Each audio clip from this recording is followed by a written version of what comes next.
Good morning, this is Steve Kondos from Adelaide, South Australia. So good morning to you all, or good afternoon or good evening, depending on where in the world you are and where you are watching this from. Now, I hope by now and presume that you would have watched my introductory or welcoming videos so that you get an idea about the purpose of this website.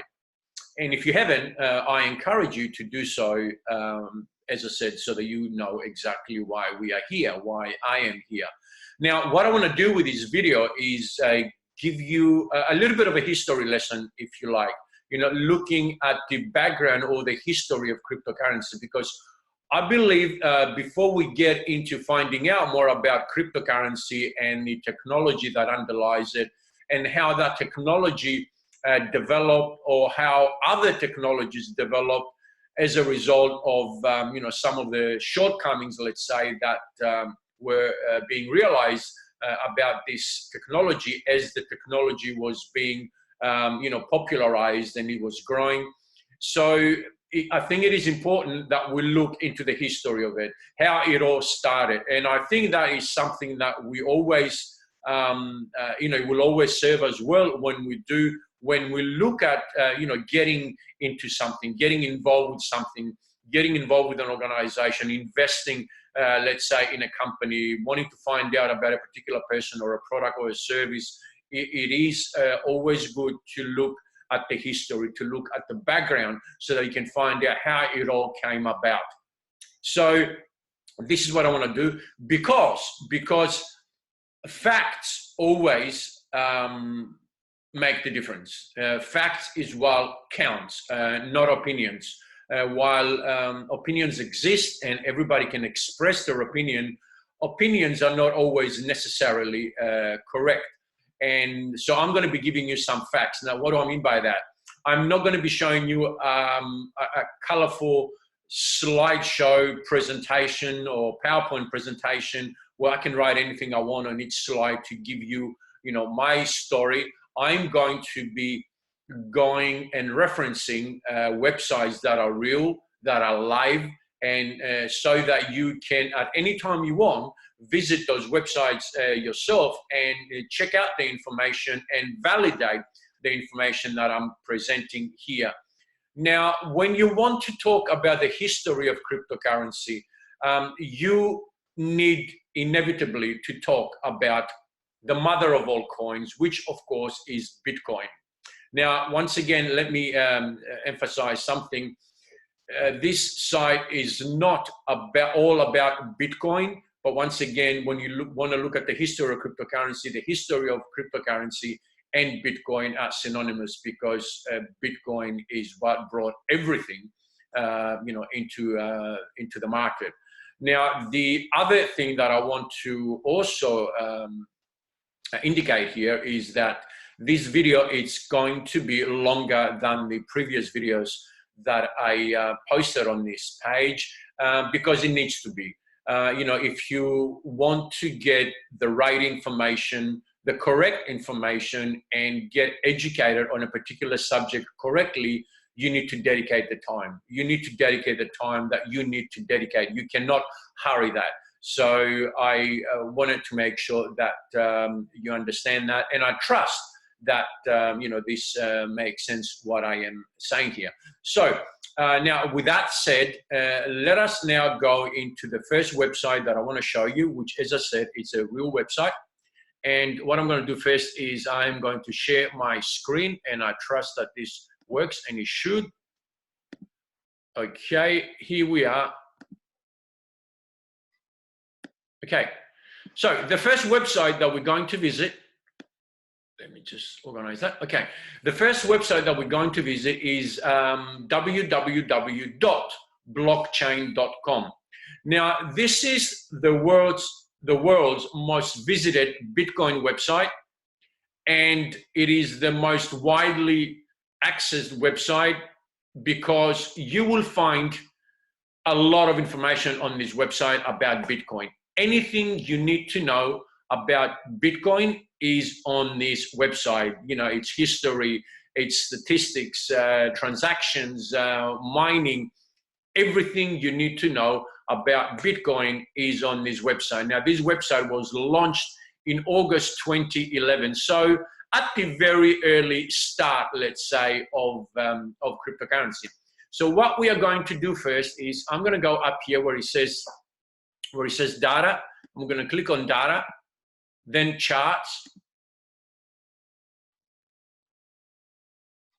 Okay, a little bit slow, but we are here. And what you can see here is a lot of information, as I just said. And if I quickly just scroll down, you can see that there is tons and tons of information on this website. But what we're going to do first is go in this section under currency statistics and click here where it says market price USD, of course, US dollar. So let's click on that. And here, what we can see is basically a graph or a representation of the behavior, if you like, in the price of Bitcoin from September 2017 to September 2018, which is, of course, the time that we are in right now. Furthermore, what we're going to do is scroll a little bit down here and go here where it says all time, and we click on this button. And now here, what we see is the complete history of this behavior, as I said, of the price of Bitcoin since 2009 and until today, September 2018. Now, what in effect happened is back in 2008, so just before the graph here starts, it starts on the 3rd of January 2009. So just before that, late in December 2008, around the time when the financial crisis of 2008 was hitting the world and basically the entire financial system was on the verge of its collapse, someone, a person, an entity, a man, a woman, an organization, nobody knows exactly who or what this was, for the first time ever published a paper on the internet. And I've got this paper right here, which was titled Bitcoin, a peer-to-peer electronic cash system. I am confident that you can see this. Now, it is very important that you note the title of this paper, a peer-to-peer electronic cash system, because I am going to come back to this point here in later videos. And so that you get a little bit of clear understanding about the purpose of this paper, I'm going to read the first paragraph in the abstract section. Now, this paper is now known as the Bitcoin white paper. And every cryptocurrency out there, every real cryptocurrency out there has its own white paper, because the white paper is what states the purpose of the coin or the purpose of the project. It's basically the specification, if you like, of the project or the coin. So I'm going to go and read that first paragraph, and it goes like this. A purely peer-to-peer version of electronic cash, which would allow online payments to be sent directly from one party to another without going through a financial institution. Now, that is very simple and self-explanatory, but let me emphasize what it says. It basically says that through this version of electronic cash system, you and me, we would be able to transact without the need of a third party or an intermediary. In other words, a bank or, as it says here, a financial institution. Now that, ladies and gentlemen, is revolutionary, because until now, or at least back in 2009 or late 2008, when all this started, until now, and we're still using the same system now, there was no way that you and me, that we could transact without involving that third party, a bank or a financial institution. And the reason for that was because in order for us to transact, in order for people to transact, there needs to be trust in place. Because let me ask you this question: would you transact with someone you don't trust? Would you do business with someone you don't trust? You see, trust is the fundamental currency in the market. It is the fundamental currency of commerce. And the only way that we could establish trust so that you and me could transact was to involve these parties, which brought on the table the trust. Now, for the first time, when this technology was introduced, because of how the technology works, and we will go into that, as I said, in later videos, we can transact. This system enables people to transact no matter where they are on this planet without the need of a third party. So that, again, as I said, is quite revolutionary. So I trust that makes sense. Now let's go back to the blockchain.com website. So in 2008, as we said, the white paper of Bitcoin was put out on the internet. Now, what happened soon after that, on the 3rd of January 2009, the first Genesis block, as it is known, because it was the first ever block, the first Genesis block of Bitcoin was put out on the internet. Now that marks a very significant historical moment, because this was basically the birth of cryptocurrency as we know it today.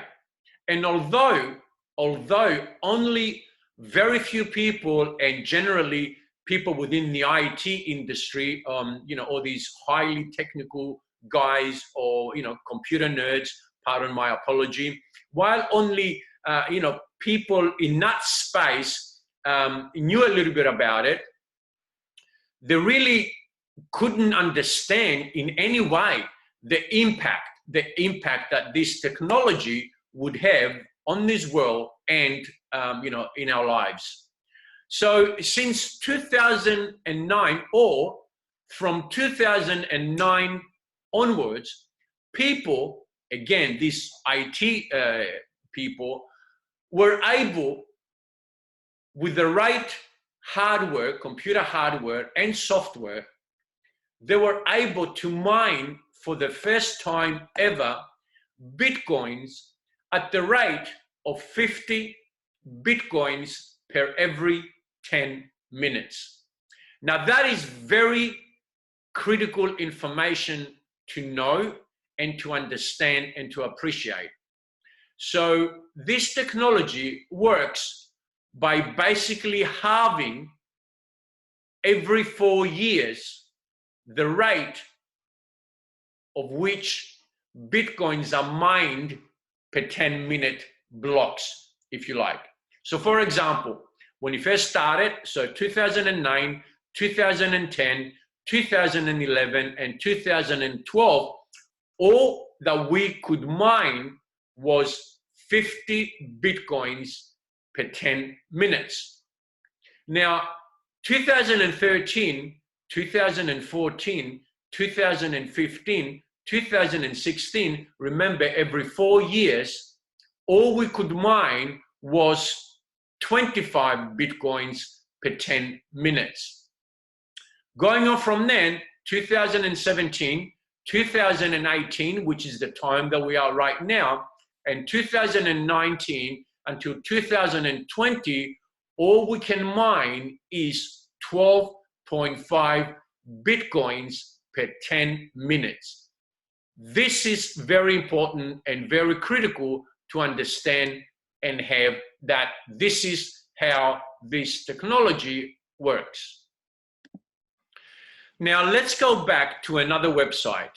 Okay, now this time what we're going to do is we are going to go to this website, which is www, or actually no, it isn't.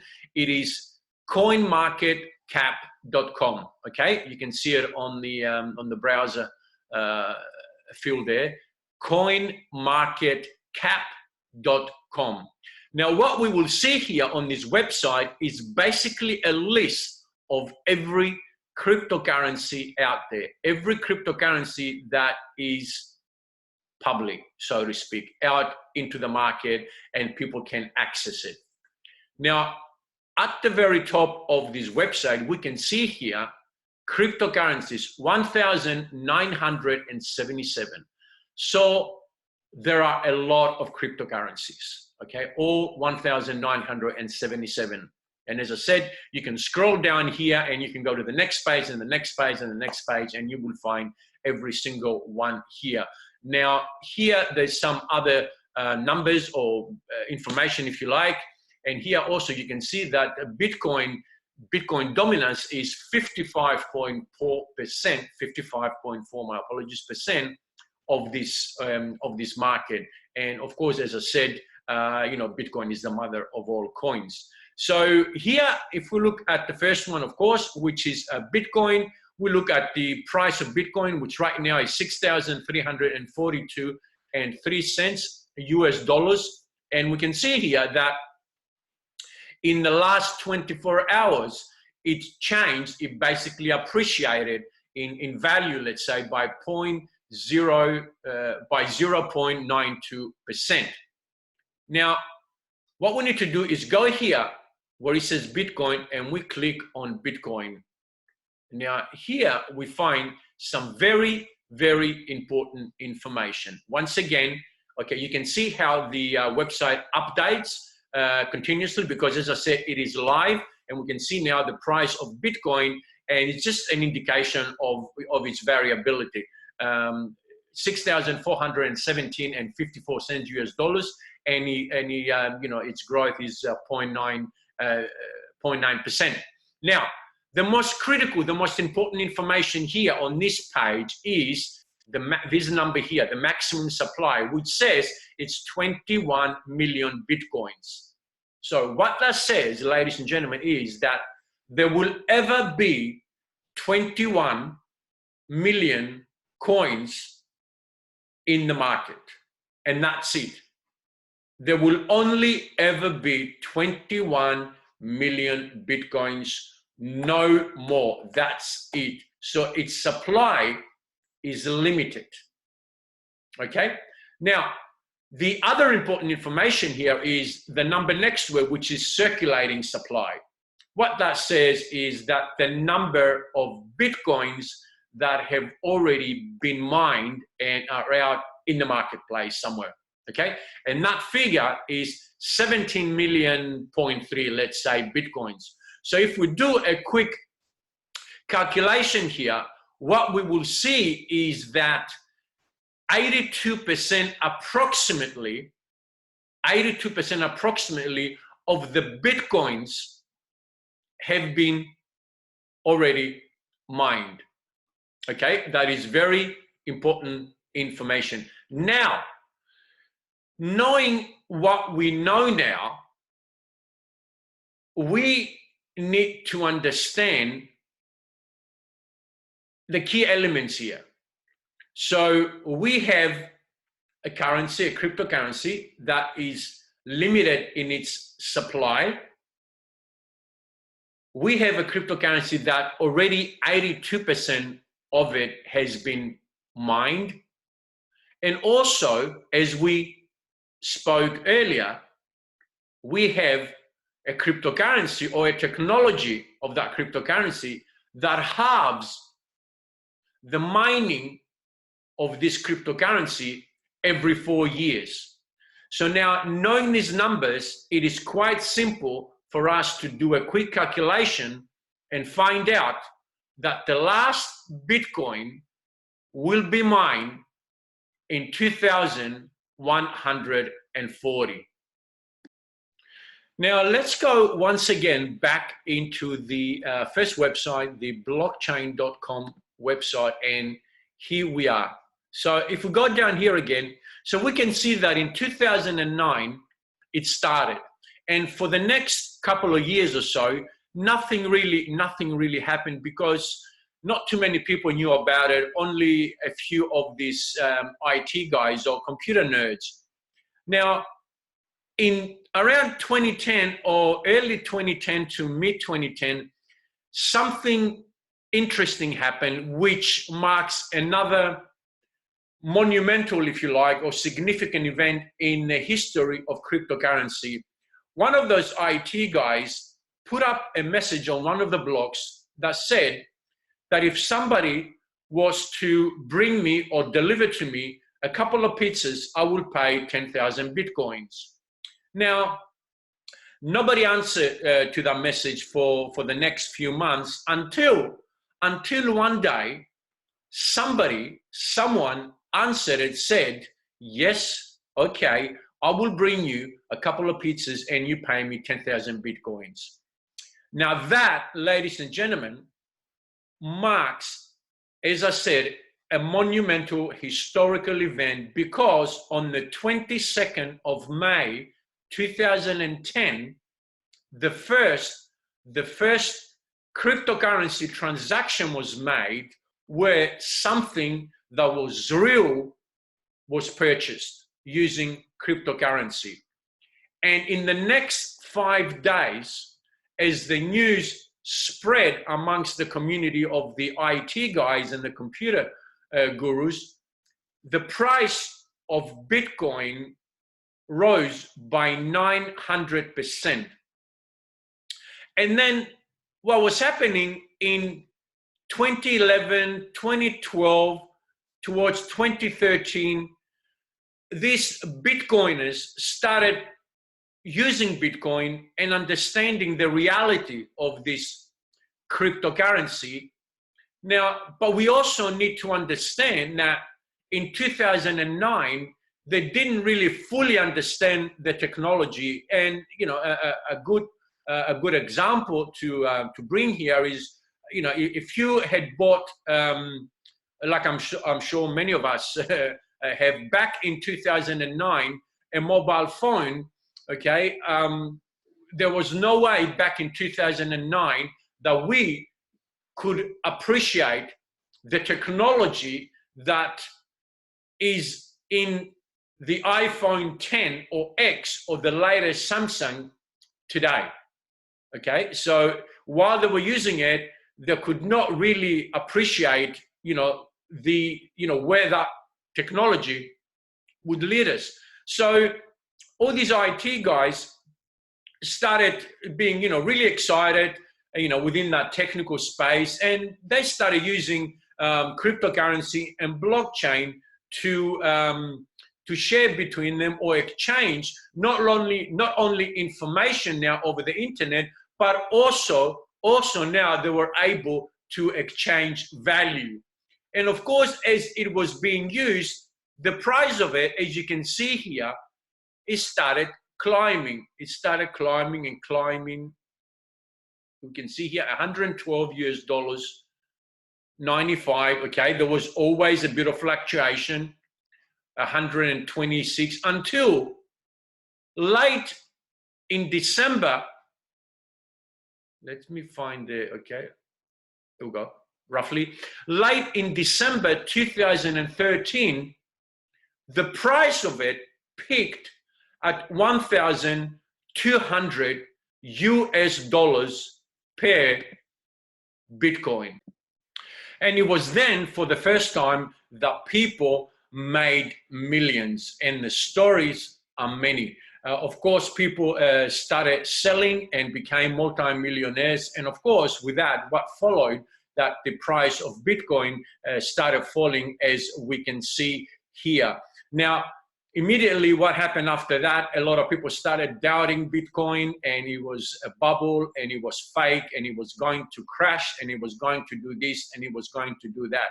But in fact, what was happening is that the world was slowly discovering Bitcoin or cryptocurrency, and its price again slowly started rising and rising and rising until late in 2017, as we can see here by the pointer. Here we go. Until late December 2017, the the Bitcoin reached the incredible price of $20,000 US per Bitcoin. Now, once again, the same thing happened. People started selling. There was a selling spree, and people made millions. And of course, what followed, once again, is the price that started falling again. And since then, there's a lot of speculation in the marketplace about what's going to happen with Bitcoin or the price of Bitcoin, and about its short-term outlook, or even its long-term or longer-term outlook. I should say. My apologies. And people are talking of Bitcoin reaching values in the shorter term of 40,000 or 50,000 per Bitcoin, and some in the longer term. These are people that have got some some expertise in the field. Some of these people, obviously, forecasting values as high as 500,000 per Bitcoin, which is absolutely incredible. But we need to understand why. Why is it that the price of Bitcoin can go so high? So once again, to emphasize, we got to look at the offering, if you like, of Bitcoin, which is again that it is of a limited supply of 21 million coins. 82% of these Bitcoins have already been mined. The technology of it halves the mining rate every 4 years, and the last Bitcoin will be mined by 2140. Okay, so now let's go back again up here at the top of this website, the blockchain.com website, and click once again here on data,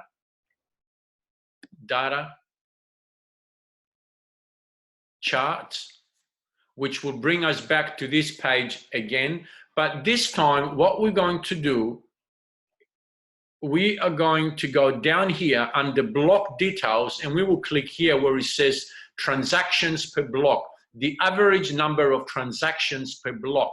And remember, every block is mined in 10 minutes. So if we click here, we see this graph again, and once again, we're going to go down here and click on all time. And here, what we will see is a graph that represents the number of transactions that are happening every 10 minutes. So if we look, we can clearly see that the number of transactions per block are increasing.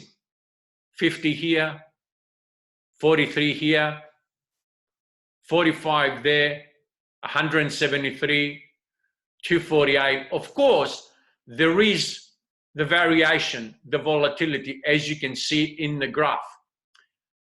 And we go all the way up here where we see that we had something like 2,283, for example, in this particular case, of transactions per block. And then, of course, as we just explained, the price fell. So accordingly, the transactions, the number of transactions started declining.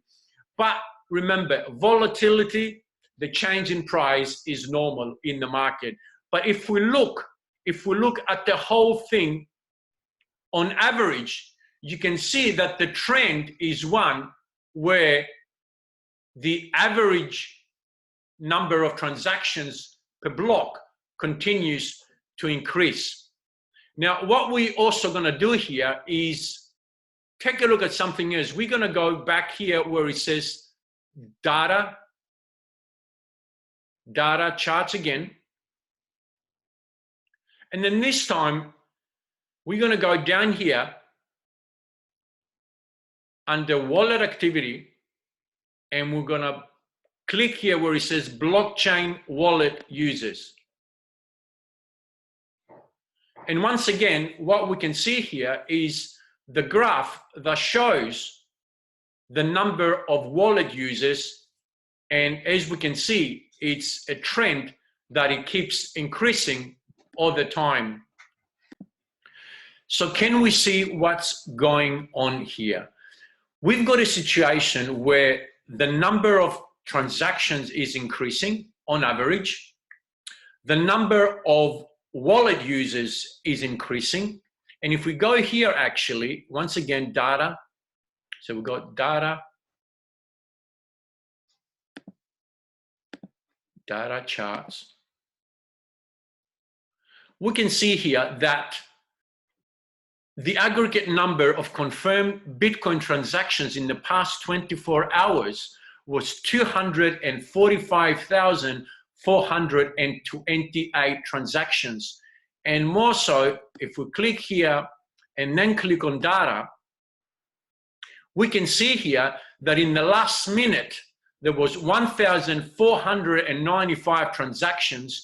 In the last 4 minutes, 3,073 transactions. So the question is this: if we have a situation where the number of transactions, as we said, increasing, the number of wallet users is increasing, while we have an offering that is decreasing, remember, it halves every 4 years, and we have a limited supply.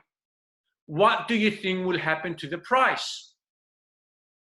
We don't have to be a rocket scientist to understand that the price will continue to go up. Sure, volatility is part of the marketplace. It will happen. And that is something that we are going to talk about in later videos. But now you understand a lot more than what the average person understands out there, and why the information that they have is not correct, and therefore some of those opinions are not correct, as I said. The thing that we all need to understand here is that something very big is happening right now, and we need to be aware of that, and we need to position ourselves in the right place so that we can benefit, or so that we can all prosper from it. And the opportunity, the timing is not now, as they say, but it is right now.